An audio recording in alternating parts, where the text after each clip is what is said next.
Best varicose veins చికిత్సనే పొందండి. నొప్పి లేని చికిత్స కోసం సంప్రదించండి ఎబిస్ హాస్పిటల్. చాలా ఈ డైలమా సిచ్యువేషన్స్ అనేవి చాలా కామన్ అమ్మా. Where there is a lot of competition, ఎక్కడైతే కాంపిటీషన్ ఉంటుందో అక్కడ కాన్ఫ్లిక్ట్ కూడా ఉంటుంది. అందులో రంగుల ప్రపంచం కదా కళ్యాణ్ గారు, వెరీ అట్రాక్టివ్, చాలా యూత్ ని మరీ ముఖ్యంగా ఇన్ఫ్లుయెన్సింగ్. హలో హేమలత అండి, అవును మేడం. నేను జయానండి, అందమైన జీవితం ప్రోగ్రామ్ నుంచి కాల్ చేస్తున్నాను. నమస్తే మేడం. నమస్తే అండి, మీతో మాట్లాడొచ్చా? మాట్లాడొచ్చు మేడం. రైట్, మీ మెయిల్ అంతా నేను చూసానండి. డాక్టర్ గారికి బ్రీఫ్ గా చెప్పాను. నాతో పాటు డాక్టర్ కళ్యాణ్ చక్రవర్తి గారు కూడా ఉన్నారు. బ్రీఫ్ గా కొంచెం మీ ఇష్యూ ఏంటి, మీరు ఏం కోరుకుంటున్నారు అందమైన జీవితం నుంచి? హేమలత నమస్తే అమ్మా, నేను డాక్టర్ కళ్యాణ్ చక్రవర్తి. నమస్తే డాక్టర్ గారు. నమస్తే అమ్మా. చెప్పండి అమ్మా, సమస్య ఏంటి? ఫస్ట్ మీ వయసు ఎంత, మీరు ఏ ఊరు, ప్రస్తుతం ఎక్కడున్నారు? సార్ ఇప్పుడు నాకు 26 ఇయర్స్ అండి. మాది నెగిటివ్ ప్లేస్ వచ్చి రాజమండ్రి. ఓకేనమ్మా. ప్రస్తుతానికి హైదరాబాద్ లోనే ఉంటున్నా. ఇక్కడే ఉన్నారు. మ్యారేజ్ అయిందమ్మా? మ్యారేజ్ కాలేదండి. క్వాలిఫికేషన్ అమ్మా, చదువుకున్నారా? డిగ్రీ డిస్కంటిన్యూ అండి. ఓకే, చెప్పండి అమ్మా. అయితే డాక్టర్ గారు ఇప్పుడు నాకు ఎటు అర్థం కాని పరిస్థితి డాక్టర్ గారు. నాకు చావు ఒకటే కనిపిస్తుంది కళ్ళ ముందు. నేను సర్వం కోల్పోయాను. నేను యాక్టర్ అవుదామని వచ్చాను డాక్టర్ గారు. నాకు స్క్రీన్ మీద కనిపించడం అంటే చాలా ఇంట్రెస్ట్. ఇప్పుడు నేను ఒక అతని చేతిలో మోసపోయాను. నేను ముందుకు ఎలా వెళ్ళాలో నాకు ఏంటో ఏం అర్థం కాక యూట్యూబ్ లో మీరు అందమైన జీవితం ప్రోగ్రామ్ చూసి మీకు మెయిల్ చేశాను డాక్టర్ గారు. బాధపడకండి హేమలత, మీరు మాకు మెయిల్ చేశారు, చాలా ధైర్యంగా మెయిలే పెట్టారు కదా, ధైర్యంగా ఉండాలి. నా కళ్ళ ముందు నా చావే కనబడుతుంది. అయ్యో లేదు. నో అమ్మ, every problem as a solution. ధైర్యంగా ఉండు. బహుశా నువ్వు ఎవరికి చెప్పుకోలేక మాకు చేసినట్టున్నావు. ఎప్పుడైతే చెప్పటం మొదలు పెడతావో ఆటోమేటిక్గా నీకు సొల్యూషన్ కనిపించడం మొదలవుతుంది. ఫస్ట్ ఫ్యాక్ట్స్ చెప్పమ్మా. నీ ఇమోషన్స్ అనేది కొద్దిగా నిన్ను నువ్వు ఓదార్చుకుంటూ ఫ్యాక్ట్స్ చెప్పండి. చిన్నప్పటి నుంచి నాకు యాక్టింగ్ అంటే చాలా ఇంట్రెస్ట్. స్కూల్లో కానీ కాలేజ్ లో కానీ నేను బాగా ప్రోగ్రామ్స్ లో పర్ఫార్మెన్స్ చేసేదాన్ని, బాగా యాక్ట్ చేసేదాన్ని. అడిగి మరి నేను చిన్న క్యారెక్టర్లు అన్నా చేసేదాన్ని. మా ఫ్రెండ్స్ అంతా నువ్వు చాలా బాగున్నావు, బాగా యాక్ట్ చేస్తున్నావు, నువ్వు యాక్టర్ అవుతావు, నువ్వు ట్రై చేయొచ్చు కదా అనేవారు. ఇంకా నాకు చిన్నప్పటి నుంచి ఇంకా అదే విషయం నేను మైండ్ లో పెట్టుకున్నాను. అలా పెట్టుకుంటుండగా ఇంట్లో కూడా తెలుసు నాకు యాక్టింగ్ అంటే ఇష్టం అని. పిచ్చి ఎక్కువైపోతుంది, ఇందుకు పెళ్లి చేయాలనేసి వాళ్ళు ఆలోచించారు మేడం. ప్రపంచం పొగట్టమే గానీ ఇంట్లో వాళ్ళు అయితే మాత్రం అది ఎంకరేజ్ చేయలేదు ఏమ్మా? ఇంట్లో వాళ్ళు చేయరండి. చాలా పద్ధతి గల ఫ్యామిలీ, ఇంట్లో అసలు ఒప్పుకోరు. ఇలా 3-4 సంబంధాలు చూసారు సార్. చూసిన తర్వాత ఒకటి ఓకే చేశారు. నాకు తెలియకుండా ఓకే చేసి మన్నాడే నీకు నిశ్చితార్థం రేపు అని చెప్పారు. ఆ రోజు ముందు రోజు చెప్పారు నాకు. ఆర్థిక పరిస్థితి అమ్మా ఇంట్లో నాన్నగారికి? ఆర్థిక పరిస్థితి బాగానే ఉందండి మాకు. నాన్నగారు ఫైనాన్స్ ఇస్తారు, ఫైనాన్స్ బిజినెస్ బాగానే ఉంది. సో ఒక రోజు ముందే నీకు చెప్పారు ఏమ్మా? ఎందుకమ్మా అంత లాస్ట్ మినిట్ చెప్పాల్సిన అవసరం ఏముంది? అంటే నాకు యాక్టింగ్ అంటే ఇంట్రెస్ట్, నా మ్యారేజ్ ఒప్పుకోనని వాళ్ళకి కూడా కొంచెం అర్థమైంది నా గురించి. అంతకు ముందు ఏమైనా సంబంధాలు వస్తే కొట్టేశారమ్మా మీరు? లేదండి, లేదు. అంటే నాకు తెలియకుండా మ్యారేజ్ చేసేద్దాం అనేసి వాళ్ళు నిశ్చయించుకున్నారు. సరే చెప్తాలే. ఓకేనమ్మా. తర్వాత మర్నాడు నిశ్చితార్థం పెట్టుకున్నారు. నేను ఒకవేళ చెప్పినా ఇంట్లో ఒప్పుకోరు. నేను నెక్స్ట్ ఇయర్ చేసుకుందామని పోస్ట్ పోన్ చేద్దాం అనుకున్నా కూడా వాళ్ళు వినేటట్లేరు. వినేటట్లేకపోతే నాకు ఏం చేయాలో అర్థం కాక ఇంట్లో కొంచెం గోల్డ్, నా పెళ్లికని గోల్డ్ చేయించి పెట్టారు ముందుగానే. గోల్డ్ కొంచెం 30,000 మనీ తీసుకుని ఆ నైట్ నేను ట్రైన్ ఎక్కి హైదరాబాద్ కి వచ్చేసాను. ఇక్కడ ఎవరైనా పరిచయాలు ఉన్నాయా హేమలత మీకు హైదరాబాద్ రావటానికి? మేడం నాకు ఇక్కడ ఎవరు ఏం తెలియదు మేడం. డైరెక్ట్ గా వచ్చేసారు. ఇంకా సికింద్రాబాద్ కి వచ్చాను. వచ్చి అక్కడే 3 days అలా లాడ్జ్ లో ఉన్నాను. ఇది కరెక్ట్ కాదు, ఇలా లాడ్జ్ లో ఉండకూడదు అనేసి అలాగ కొంచెం అటు ఇటు కొంచెం చూసుకుని ఒక రూమ్ తీసుకున్నాను మేడం. రూమ్ తీసుకుని ఫ్యామిలీ ఉన్న పక్కనే ఉండేదాన్ని. ఓకే. ఉంటే ఆంటీ వాళ్ళు ఏంటమ్మా ఒకదాని ఉన్నావు, ఎలా వచ్చావు, దేని గురించి, స్టడీ గురించి ఏంటని అన్ని అడిగారు. ఆంటీకి లేదు ఆంటీ నాకు యాక్టింగ్ అంటే ఇంట్రెస్ట్, దాని గురించి వచ్చాను. ఇప్పుడు నాకు ఏం చేయాలో ఏంటి ఏం అర్థం కావట్లేదు అంటే, అమ్మా నువ్వు ఇక్కడ ఉండడం కరెక్ట్ కాదు, నువ్వు జూబ్లీహిల్స్, బంజారాహిల్స్ అటు వెళ్ళి ఆఫీసులు ఉంటే అక్కడ ట్రై చేయి అని చెప్పారు ఆంటీ. పెళ్లి అనేటటువంటి అంశం లేకపోయినా నా గోల్ నన్ను రీచ్ అవడానికి మా తల్లిదండ్రులకి ఇష్టం లేదు కాబట్టి ఈ గోల్ ఫుల్ఫిల్ చేసుకోవటానికి, నా గమ్యం నేను చేరటానికి ఎప్పటికైనా నువ్వు బయటకు వచ్చి ఉండేదాన్ని. ఎప్పటికైనా నేను బయటకు వచ్చేదాన్ని, లేట్ గానే వచ్చేదాన్ని డాక్టర్ గారు. ఈ పెళ్లి అనేటటువంటి అంశం మాత్రం, పెళ్లి చూపులు అనే అంశం మాత్రం అగ్గికి ఆర్జం పోసినట్టు నువ్వు ఇమీడియట్ గా డెసిషన్ తీసుకునేటటువంటి విధంగా అది మార్చింది. అవును doctor right, got it. Okay, aunty నీకు సముదాయించి ఇక్కడ కాదమ్మా నువ్వు జూబ్లీ బంజారా హిల్స్ లో వెళ్ళి ఉండు, అక్కడ నీకు ఆపర్చునిటీస్ ఉంటాయి, ఫిలిం నగర్ రండి అనండి. ఏమైందమ్మా తర్వాత? డాక్టర్ గారు నేను కృష్ణానగర్ లో నేను ఇల్లు తీసుకుని ఉన్నాను. అలా కొన్ని రోజులు ఉన్న తర్వాత నాకు ఒక డైరెక్టర్ పరిచయం అయ్యాడు డాక్టర్ గారు. ఆయన ఫ్రెండ్లీగా మాట్లాడేవాడు. మాట్లాడుతూ నేను నాకు ఇలా నేను యాక్టర్ అవుదామని వచ్చాను, నాకు చాలా ఇంట్రెస్ట్ స్క్రీన్ మీద కనిపించడం, ఏమన్నా మంచి క్యారెక్టర్ ఉండి చూపిస్తారంటే నాకు వాళ్ళ తెలుసు వీళ్ళ తెలుసు, నేను డైరెక్టర్ అది ఇదని చెప్పి నా స్టిల్స్ అవి తీసుకుని నన్ను కూడా 2-3 సార్లు ఆఫీస్ తీసుకెళ్తూ వాళ్ళు వెళ్ళి పరిచయం చేశారు డాక్టర్ గారు. డైరెక్టరా, సో కాల్డ్ డైరెక్టరా? అది కాబోయే డైరెక్టర్ అంట, నెక్స్ట్ డైరెక్టర్. నాకు ఇంట్రెస్ట్. అతను కాదు తల్లి, అందరు ఆడపిల్లలు ఇదే నమ్ముతారు, ఇదే ప్రాబ్లము. ఇతను చెప్పుకోవటమా నువ్వు వేరే ద్వారా కూడా ఇతను డైరెక్టర్ విన్నావా? అతను చెప్పడమే డాక్టర్ గారు, వేరే వాళ్ళు ఎవరు చెప్పలేదు. ఇదే సమస్య, అందరూ అతను చెప్తారు. సరే చెప్పమ్మా.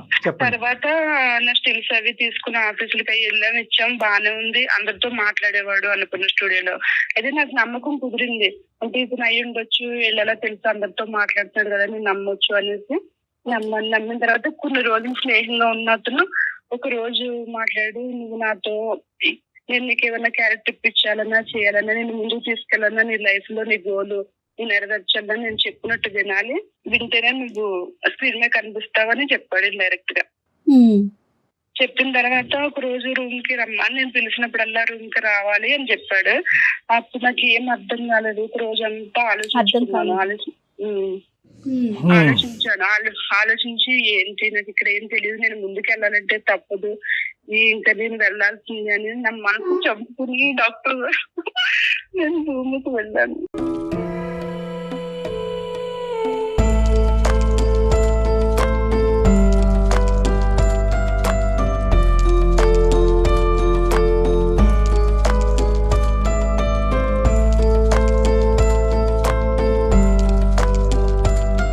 ఇప్పుడు ఏం చేయం లాభం అమ్మా, అంబిషన్ ఉండొచ్చు కానీ అంబిషన్ ఆలోచన కప్పేయకూడదమ్మా.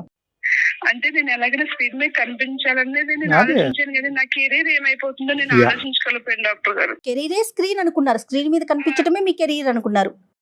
నా కెరీర్ అదే అనుకున్నాను డాక్టర్ గారు. అది నన్ను కోల్పోయి నేను అలా అతను పిలిచినప్పుడల్లా వెళ్తూ ఉండేదాన్ని. అలా 1 year గడిచింది డాక్టర్ గారు. మరి ప్రశ్నించలేదమ్మా, రూమ్కి రమ్మంటున్నావు, పిచ్చి పిచ్చి పనులన్నీ చేస్తున్నావు, ఇప్పుడు అవకాశం ఏది అనేటటువంటి ప్రశ్న ఎప్పుడు అడగలేదా నువ్వు? అడిగేదాన్ని మధ్యలో, ఇదిగో అదిగో స్టార్ట్ అవుతుంది, కొత్త ఫిలిం టైం పడుతుంది, ప్రొడ్యూసర్ దొరకలేదు, అది ఇది నీకు మంచి క్యారెక్టర్ ఉంది, అది ఇది అని చెప్పేవాడు. నేను ఆ మాటలు మాయ మాటలు వినేదాన్ని, నాకు తెలియదు కదా, నిజం అనుకునేదాన్ని. ఒక మనిషి 100 సార్లు మాట్లాడుతున్నాడు కానీ చెప్పినటువంటి మాటల్లో ఒక్కటి కూడా సార్థకత లేదు అనేటటువంటి ఆలోచన వచ్చినప్పుడు సహజంగా ఏం చేస్తావు? ఇంట్లో వంటామిని కానీ, కిందింటి అంకుల్ని కానీ, పక్కింటి ఆంటీని కానీ, ఏమండి ఎవడండి వీడని ఒక మాట అడుగుతావా లేదా?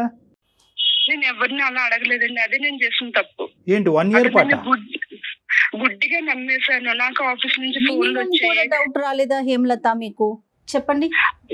లేదు మేడం, ఆఫీస్ నుంచి కూడా ఫోన్లు వచ్చాయి, మేడం 3 months లో షూట్ ఉంది అంటే ఆ మాటలు వచ్చాయి.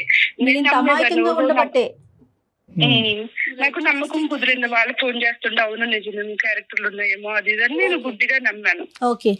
3 days నుంచి ఫోన్ రాలేదు మేడం, నేను చేస్తే కూడా స్విచ్ ఆఫ్ వచ్చింది అతన్ని. అప్పుడు నేను ఏం చేశాను మేడం, నేను డైరెక్ట్ ఏమైందో ఏంటో అనేసి తన ఫ్లాట్ కి వెళ్ళాను. ఫ్లాట్ కి వెళ్తే లాక్ వేసి ఉంటే ఏం చేయాలో అర్థం కాక వాచ్మెన్ అడిగాను, ఏమైంది అంకుల్ ఇక్కడ లేరా అంటే, లేదమ్మా 4 days అయింది ఖాళీ చేసి నీకు చెప్పలేదా అంటే, చెప్పలేదు అనేసి అన్నాను. అన్న తర్వాత డైరెక్టర్ గారు కదంటే, లేదమ్మా అతను డైరెక్టర్ కాదు, మా పిల్ల ఏదో చిన్న వర్క్ చేస్తాడు, డైరెక్టర్ నీకు చెప్పాడా, కనీసం నన్ను కూడా ఒకసారి అడగలేదు నువ్వు అనేసి అతను అన్నాడు. అప్పుడు తెలిసింది మేడం అతను నాకు డైరెక్టర్ ఇండస్ట్రీ పర్సన్ కాదని. ఇండస్ట్రీ పర్సన్ కాదని నాకు అప్పుడు అర్థమైంది.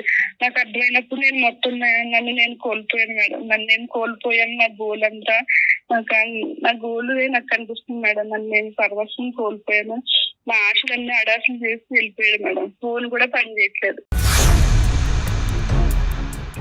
నువ్వు ఆర్థికంగా ఎలాగ అక్కడ ఈ 1 year పాటు ఉన్నావు, ఈ ఫ్లాట్ అన్నావు, రెంట్ అన్నావు, ఇవన్నీ ఎవరు కట్టేవారు? నీ తిండికి ఎవరు కాంట్రిబ్యూట్ చేసేవారు? ఇది ఓన్లీ శారీరక పరమైనటువంటి వాడికి ఒక్కటేనా, ఆర్థిక పరంగా కూడా నిన్ను మోసం చేశాడు? ఇంకా నాకు అతను ఏం చూడలేదు. నేను గోల్డ్ తెచ్చుకున్నాను 10 తులాస్. ఆ గోల్డ్ నేను ముత్తూట్ ఫైనాన్స్ లో పెట్టుకుని తర్వాత నేను 30,000 తెచ్చుకున్నాను కదా, అలాగే జాగ్రత్తగా ఖర్చు పెట్టుకుంటూ మెయింటైన్ అయ్యాను. అదేనమ్మా, ఈ మహానుభావుడు ఏమన్నా అందులో పీల్చాడా? నాకు ఏమి ఇచ్చేవాడు కదండి, నాకు ఏమి ఇవ్వలేదు, నేను కూడా ఎక్స్పెక్ట్ చేయలేదు. అసలు ఇంకా ఇచ్చేది ఎక్కడ, ఇవ్వటం కాదు, మీ దగ్గర తీసుకున్నాడా అనేది మా ప్రశ్న. నేనే ఖర్చు పెట్టేదాన్ని. మంచి పని చేశారు. వెళ్ళినప్పుడు గట్రా నేనే ఖర్చు పెట్టేదాన్ని. అప్పటి నుంచి నేను 1 రూపాయి కూడా నేను ఆశించలేదు, తీసుకోలేదు. తర్వాత నేను మేడం ఇంకెటు దారి లేదు, నా డబ్బులు అయిపోయింది, నా గోల్డ్ కూడా లేదు. అప్పుడు నేను పార్ట్ టైం జాబ్ చూసుకున్నాను మేడం, 5 hours పార్లర్ లో. అది 15,000 అలా ఇచ్చేవారు. జాబ్ చేసుకుంటూ కూడా మేడం నేను నా గోలే కనిపించింది.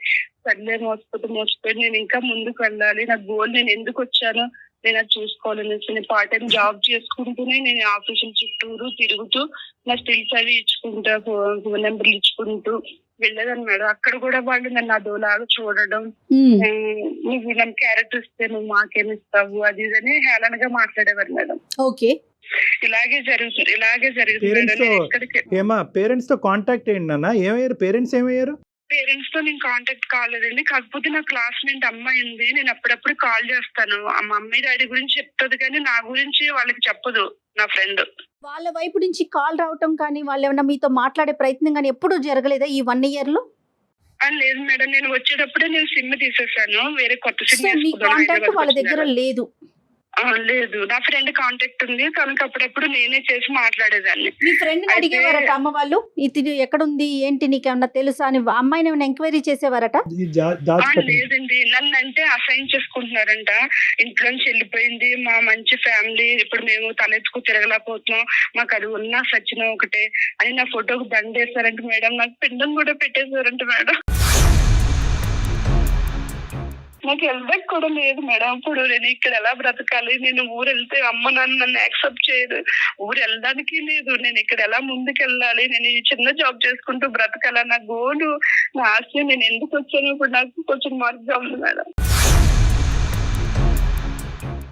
There are thousands of questions. Okay, నీ ఫ్యూచరు, నీ యాంబిషన్ ఒకటే కాదు.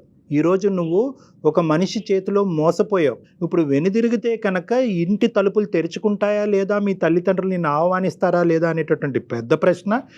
మూడోది ఏంటంటే, నీకు తెలియనటువంటి ఇంకో భయంకరమైంది ఏంటంటే, ఏదైతే మీ ఫ్రెండు చాలా సూపర్ఫిషియల్గా నీకు కమ్యూనికేట్ చేస్తుంది కానీ ఖచ్చితంగా మీ తల్లిదండ్రుల యొక్క మానసిక పరిస్థితి, ఆరోగ్య పరిస్థితి, ఏ వివరాలు నీ వరకు చేరలేవు. సో చాలా ప్రశ్నలు ఉన్నాయి. This is not a simple thing. నీలాంటి అమ్మాయిలు ఈ ఇండస్ట్రీ అనేటటువంటిదో లేదంటే ఇంకో ఇండస్ట్రీ అనేదే కాకుండా ఏ ఇండస్ట్రీ అయినా, ఏ కంపెనీ అయినా, ఏ ఫ్యాక్టరీ అయినా, ఏ కెరియర్ అయినా కూడా మోసపోయేటటువంటి తత్వం నీలో ఉంటే కనుక మోసం చేయడానికి 100 మంది ఉంటారు. అది ఎక్కడైనా నాట్ అబౌట్ దిస్ ఇండస్ట్రీ అంటే కనుక ఈ రంగులు కదండి. మనుషుల్ని నమ్మకంగా అందరిని నెగిటివ్ గా చూసుకుంటే ఎలా పోతారు డాక్టర్ గారు? నమ్మకం ఉంటేనే కదా ముందుకు వెళ్తాము. నమ్మకం అనేటటువంటిది ఈజ్ ఆల్వేస్ కండిషనల్ అమ్మా. ఎస్పెషల్లీ వయసులో ఉండేటటువంటి ఒక ఆడపిల్లకి నమ్మకం అనేటటువంటి ఆస్పెక్ట్ ఒక కండిషనల్. జడ్జిమెంట్ అనేటటువంటిది కండిషన్. నీకేమైంది అంటే కనుక వెనక ముందు నీకు ఒకటే కనిపించింది, నీ అంబిషన్ ఒకటే కనిపించింది, నీ కెరియర్ ఒకటే కనిపించింది. 100 106 సాధించాలని అనుకున్నావు. ఎప్పుడైతే ఇంట్లోంచి బయటకు అడుగు పెట్టావో, నేను తప్పు చేస్తున్నానని నీ మనస్సాక్షికి తెలియటంతో ఏంటంటే ఎప్పటికైనా వెనక్కి వచ్చి నా తల్లిదండ్రులు ఎదుర్కొంటా తలెత్తుకుని నేను ఇంత పెద్ద హీరోయినో ఏదో అయ్యాను అని చెప్పుకోవటానికి నువ్వేమైందంటే కనుక ఇంకా గుడ్డిగా నీ ప్రయాణం ఇంకా ముందుకు కొనసాగింది. సాక్రిఫైస్ చేసేసింది. చాలా మంది ఆడపిల్లలు జయగారు బయటకు వెళ్ళిన తర్వాత అప్పటి వరకు అంబిషన్ ఒక లెవెల్లో ఉంటుంది. ఎప్పుడైతే కనుక తల్లిదండ్రులకి కుటుంబానికి వ్యతిరేకంగా బయటకు అడుగు పెడతారో ఆ స్పీడ్ ఇంకా స్పీడ్గా పెంచుతారు. ఆ స్పీడ్లో కాస్త ఆలోచన అన్నది నాశనం అయిపోతుంది. వాళ్ళు ఇబ్బందులు పడినా కూడా స్పీడ్ పెంచుతారంటారా? ఇప్పుడు ఈ అమ్మాయి ఆ అంకుల్ని ఎప్పుడు మాట్లాడింది?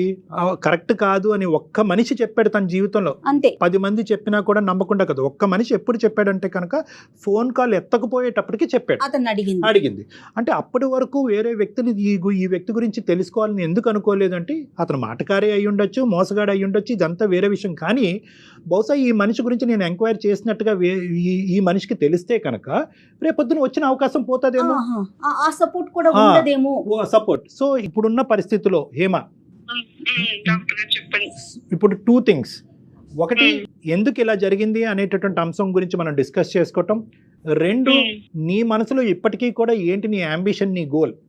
ఇంత దెబ్బతిన్న తర్వాత ఈ దెబ్బని మళ్ళీ దాన్ని మళ్ళీ హీల్ చేసుకుని ముందుకెళ్ళటమా, లేదంటే తగిలిన దెబ్బ చాలు అని చెప్పి వెనుదిరిగి అమ్మాల దగ్గరికి వెళ్ళటమా? నీ థాట్ ప్రాసెస్ ఏంటమ్మా? డాక్టర్ గారు నేను ముందుకే వెళ్దాం అనుకుంటున్నాను. నేను ఇంటికి ఏ మొహం పెట్టుకుని వెళ్ళను డాక్టర్ గారు. నేను కోల్పోయాను, నేను నాశనం అయిపోయాను. నేను ఎదురుగా కూడా వెళ్ళి మాట్లాడలేని పరిస్థితి డాక్టర్ గారు. నా గోలే కనిపిస్తుంది డాక్టర్ గారు. ఇప్పుడు కూడా నేను వెళ్ళలేను డాక్టర్ గారు ఇంటికైతే.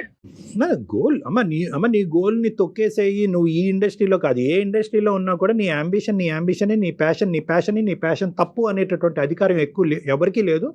ఎటొచ్చి ఏంటంటే వెళ్ళే విధానం, పద్ధతి, మార్గాన్ని సరైనది ఉందా లేదా అన్నది ఒకటి. రెండోది ముఖ్యమైనటువంటి అంశం ఇక్కడ, నీకు ఈ ఒంటరితనంలోనే మొత్తం సమస్యలన్నీ వస్తున్నాయి. నీకు పెద్ద ప్రాబ్లం ఏంటంటే నీకంటూ నిన్ను నమ్మి, నిన్ను అర్థం చేసుకుని, నీతో ఫ్రెండ్లీగా ఫ్యామిలీ మెంబర్లా మెలుగుతూ ఉండేటటువంటి ఒక స్వచ్ఛమైన, ఒక నమ్మకమైనటువంటి ఒక ప్రేమ లేకపోవటం ఈరోజు నువ్వు తప్పు చేయడానికి ఒక ప్రధానమైన కారణం. అవునండి, ప్రేమ లేక నేను అతను మాట్లాడి మోసపోయి కూడా నాకు ఎవరు తెలుసు. గురువు అమ్మ, మీ పక్కింటి అంకులు ఒక్క మాట చెప్పేటప్పటికి వాడు దొంగమ్మ అని 2 నిమిషాల్లో చెప్పాడు. అసలు ముక్కు మొహం తెలియని వ్యక్తితో సంవత్సరం పాటు మనిషిని నమ్మొద్దా అని ప్రశ్నిస్తున్నారు మీరు. ఎలా నమ్ముతారు? 1 సంవత్సరం పాటు ఎలా నమ్మి అతనితో ఉన్నారు హేమలత మీరు? ఒకటి అమ్మా, గుడ్డి నమ్మకం ఇవేమీ లేదమ్మా. You had all the opportunities. నీ చుట్టుపక్కల అన్ని ఆపర్చునిటీస్ ఉన్నాయి. మీరేమి అడవిలోనో ఎక్కడోనో లేరు. ఒక డైరెక్టర్గా చెప్పుకునేటటువంటి వ్యక్తి డైరెక్టరా కాదా అని అడగటానికి ఎవరైనా సరిపోతారు. బేసిక్ క్వశ్చనింగ్ కూడా మీరు చేయలేదు. ఇది గుడ్డి నమ్మకం అనరు, దీన్ని పిచ్చి నమ్మకం అంట. ఏ నమ్మకం అయినా కండిషనల్. వినండి, చూడండి, ఆలోచించండి, అడగండి, అడిగి తెలుసుకోండి. అంతేగాని నేను విన్నాను, నేను చూశాను, నేను ఆలోచించాను కాబట్టి నా జీవితానికి సంబంధించినటువంటి నిర్ణయం నేనే తీసుకుంటానంటే కనుక అది పిచ్చి నమ్మకం అవుతుంది. ఎవరి ద్వారా ఇన్ఫర్మేషన్ రాబట్టాలి అంటే కనుక నిన్ను ప్రేమించి నిన్ను నమ్మేటటువంటి వాళ్ళ దగ్గర నుంచి ఇన్పుట్ కావాలి, ఒక గైడెన్స్ కావాలి, ఒక దారి చూపెట్టాలి. సో ఇప్పటికైనా నీ దారిలో నువ్వు ప్రయాణం చేస్తానంటే నో ప్రాబ్లం. వీరనారిలాగా నువ్వు పోరాడాలి అనుకుంటే కనుక నీ గమ్యం చేరేంత వరకు నువ్వు పోరాడాలంటే పోరాడు, కానీ సపోర్ట్తో పోరాడు. ఇప్పటికీ కూడా మీ తల్లిదండ్రులు ముసుగులో పెట్టద్దు. ఎంత తల్లిదండ్రులైనా ఎంత పిండం పెట్టినా ఎంత దండేసినా కూడా అది నీ కోపంతోనే వేశారు, కానీ నీ మీద ప్రేమ లేక కాదు. వాళ్ళని మాత్రం నీ జీవితంలో డిలీట్ చేయొద్దు ఎప్పటికీ కూడా.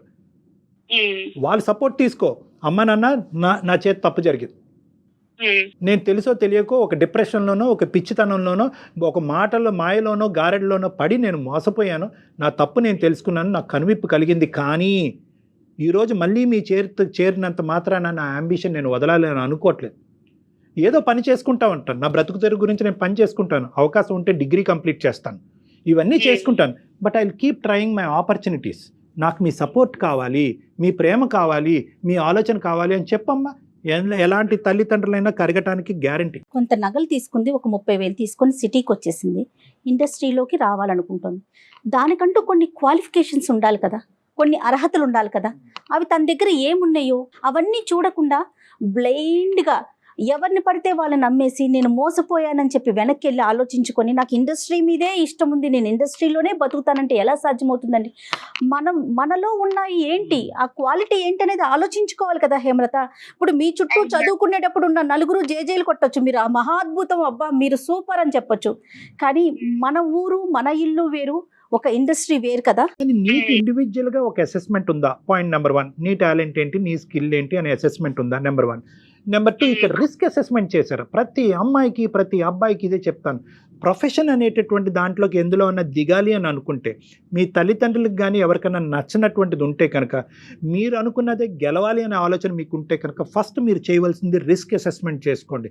అక్కడ ఏంటి లాభం, ఏంటి నష్టం, ఈ 100 మంది వెళ్తే కనుక ఎంతమందికి అవకాశాలు ఉంటాయి. ఇప్పుడు ఇంజనీరింగ్ స్టూడెంట్స్ ఉన్నారనుకోండి, 100 మంది వెళ్తే కనుక 30 మందికో 40 మందికో ఉద్యోగం రావచ్చు. సినిమా అనుకోండి ఏ 1000 మందిలో ఒకరికి వస్తుందో, ఏ 1,00,000 మందిలో ఒకరికి వస్తుందో. సో ఇక్కడ రిస్క్ ఎక్కువ ఉంది, సో కాంపిటీషన్ ఉంది. ఆ రిస్క్ భరించాలి అంటే కనుక ఆర్థికంగా మీకు ఒక స్థితిగతి ఉండాలి, సో మోరల్గా మీ తల్లిదండ్రులు టాలెంట్ ఉండాలి, మోరల్గా మీకు ఒక సపోర్ట్ ఉండాలి. ఎన్ని అవకాశాలు, టాలెంట్ ఉంది, నేను చాలా బాగా యాక్ట్ చేస్తాను, నాకు నమ్మకం ఉంది నా మీద. కానీ సపోర్ట్ కావాలి కదమ్మా. నమ్మకం ఒకటి సరిపోదు. ఇక్కడ ఏంటంటే పెద్ద లోపం ఏంటంటే నీకెవరు సపోర్ట్. నీ టాలెంట్ బయటకు తీసుకురావడానికి ఒక మార్గం ఉండాలి కదా హేమలత. అందుకని మీకు కనిపించిన ప్రతిదాన్ని అదే మార్గం అని వెళ్ళిపోతున్నారు కదా. అది కాదు కదా. మేడం. అంటే ఇక్కడ నిన్ను నిరాశపరిచేటటువంటి విధంగా మేము మాట్లాడట్లేదమ్మా, నిన్ను ప్రోత్సహిస్తున్నాను. బహుశా ఇంకొకళ్ళు అయితే కనుక ఏమంటారంటే పన్ని కష్టాలు పడ్డావమ్మా, ఎందుకు ఈ గోల, వెళ్ళి చిన్నపాటి ఉద్యోగం చేసుకొని. కానీ నువ్వేంటంటే ఇంత దెబ్బ తగిలిన తర్వాత కూడా నా నమ్మకం ఈ దీని మీదే ఉంది, నా ప్యాషన్ ఇదే ఫుల్ఫిల్ చేసుకోవాలని అన్ని గట్టిగా అంటున్నావు. కాబట్టి నేనేమంటున్నానంటే you can carry forward, no problem. కానీ నమ్మేటటువంటి దాంట్లో ఒక విధమైనటువంటి కండిషన్ అన్నది ఉండాలి, తల్లిదండ్రుల యొక్క సపోర్ట్ అనేటటువంటిది ఉండాలి, గుడ్డి నమ్మకం అన్నది ఉండకూడదు. నీకంటూ నిలదొక్కుని ఒక ప్యారలల్గా ఒక ప్రొఫెషన్ చేసుకుంటూ, వీలుంటే డిగ్రీ కంప్లీట్ చేస్తూ, సినిమాకి సంబంధించిన ఏదైనా కోర్స్ కంప్లీట్ చేసి, ఒక సరైనటువంటి వ్యక్తి ఎవరైనా నీకు దారి చూపెడితే ఆ దారిలో నడుచుకుని ముందుకెళ్ళటం అన్నది బెటర్. సరే డాక్టర్ గారు, థ్యాంక్స్ అండి. ఓకేనా, ధైర్యంగా ఉండండి Hemalatha. Reconnect with your parents. Yes, వాళ్ళు మీ అమ్మ నాన్న తిట్టచ్చు, కొట్టచ్చు, ఏ చేసినా పర్వాలేదు, మనం చేసినటువంటి తప్పుకి ఆ మాత్రం శిక్ష అనుభవించక తప్పదు. వెళ్ళి వాళ్ళ కాళ్ళ మీద పడిపోండి అంతే. At the end of the day they are your parents. Madam. వెళ్ళి వాళ్ళని కలిసి జరిగిందంతా చెప్పి క్షమించమని అడిగి తర్వాత మీ కెరీర్ గురించి నేను చెప్పిన విధానంగా ఆలోచించడం ప్రారంభించండి. ఓకే డాక్టర్ గారు. ఓకే అమ్మా, ఆల్ ది ఓకేనా? Best. Right Hemalatha. God bless you అమ్మా, take care. Thank you. Thank you. సింధూరు సినిమాలో మనం ఏదో ఒక చిన్న బిట్టు చూస్తాం, ఇది చాలా ఇవి ఉన్నాయమ్మా, ఇవి చాలా. కానీ ఇప్పటికీ ఇలా ఉన్నారా అండి? నాకు అంటే మనం పాతకాలం హీరోలు హీరోయిన్లు ఎక్కువగా హీరోల గురించి వింటూ ఉంటాం, వాళ్ళ స్టోరీలు చెప్పినప్పుడు నేను ఇంట్లో నుంచి వెళ్ళిపోయాను, మెడ్రాస్ వెళ్ళిపోయాను, ఒక రూమ్ లో ఉన్నాను, ఇలాంటివి వింటాం. ఈ రోజుల్లో కూడా ఆడపిల్లలు అయ్యింది ఎలా ఎవరైనా కూడా 95% మంది ఏంటంటే కనుక సంపాదన ఉండాలి, నేమ్ అండ్ ఫేమ్ ఉండాలి అనేటటువంటిది ఆలోచన సర్వసహజంగా ఉంటుంది. మీరు ఇందాక అన్నారు ఒక మాట, రంగుల ప్రపంచం అన్నారు. సో ఈ రంగుల ప్రపంచంలో ఏంటంటే మనకు కావాల్సింది కావాలి అని అనుకున్నప్పుడు ఏం పోతుంది, సైమల్టేనియస్గా ఏం పోతుంది అనేటటువంటి అసెస్మెంట్ కూడా మనకు కరెక్ట్గా ఉండాలి. టైం వేస్ట్ అవ్వచ్చు, డబ్బులు పోవచ్చు, మోసగించేటటువంటి మనుషులు ఉండొచ్చు, ఇవన్నీ తట్టుకుని నేను నిలబడగలనా అనేటటువంటి ఇండివిజువల్ అసెస్మెంట్ అనేది హేమ చేయలేదు ఇక్కడ. ఇండివిజువల్ గా చేయలేదు. ఏం చేసిందంటే కనుక ఒక మనిషి కనిపించాడు, నమ్మాడు, అందులో కొట్టుకుపోయింది. వీడు ఎవరు, ఏంటి, ఎలా అనేటటువంటి ప్రశ్నలు తన మనసులోకి వచ్చినా కూడా అవి చంపేసుకుంది. సో ఈ ఇండస్ట్రీయే కాదు జయ గారు, ఏ ఇండస్ట్రీలో అయినా కూడా మనకి ఇండివిజువల్గా ఆ రిస్క్స్ అనేటటువంటిది మనం భరించగలమా, తట్టుకునే కెపాసిటీ మనకు ఉందా లేదా అన్నది చూసిన తర్వాత నా అనేటటువంటి వాళ్ళతో తోడుగా ప్రయాణం చేయాలి, కానీ ఒంటరిగా ఇలా ప్రయాణం చేయాలి. 100% ట్రూ డాక్టర్ గారు, 100% అండి. నమస్తే అండి, ఇంకొక ఎపిసోడ్తో మళ్ళీ కలుద్దాం. నమస్తే.